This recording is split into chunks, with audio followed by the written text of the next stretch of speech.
अस्सलामुअलैकुम वरहमतुल्लाहि वबरकातुहू। मैं हूं शानी भाई और आप देख रहे हैं मेरा यूट्यूब चैनल शानी डीजे ऑफिशियल।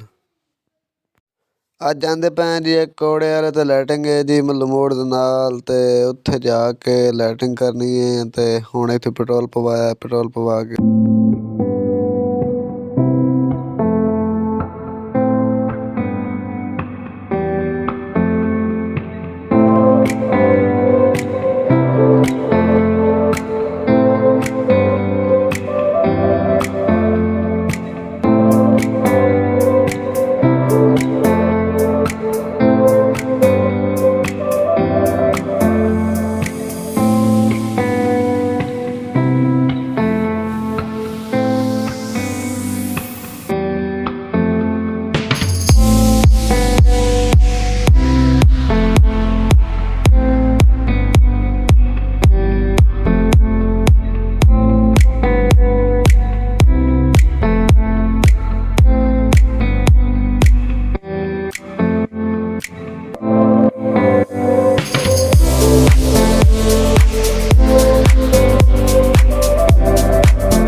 जी इस टाइम अस पहुँचा है जिथे लाइटिंग करनी है। इस गली पूरी सजनी आप बड़ा काम करना है आएगा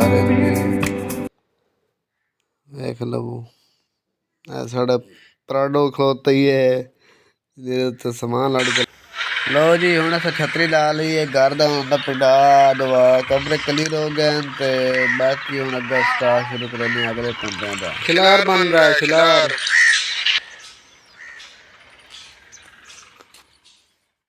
तुस हर शै वेखी उस लेकिन एक शै नहीं वेखी होनी हूँ तुहानू मैं विखाईना आ चेक करो खिलार इन्हें ना इन्हें खिलार भाई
मुना सा मुरम्मत करें फिर होने चार यार बड़ा इतना तो नहीं भाई बड़े खिलार वाले भाई आ गए जी। तू तो मुंह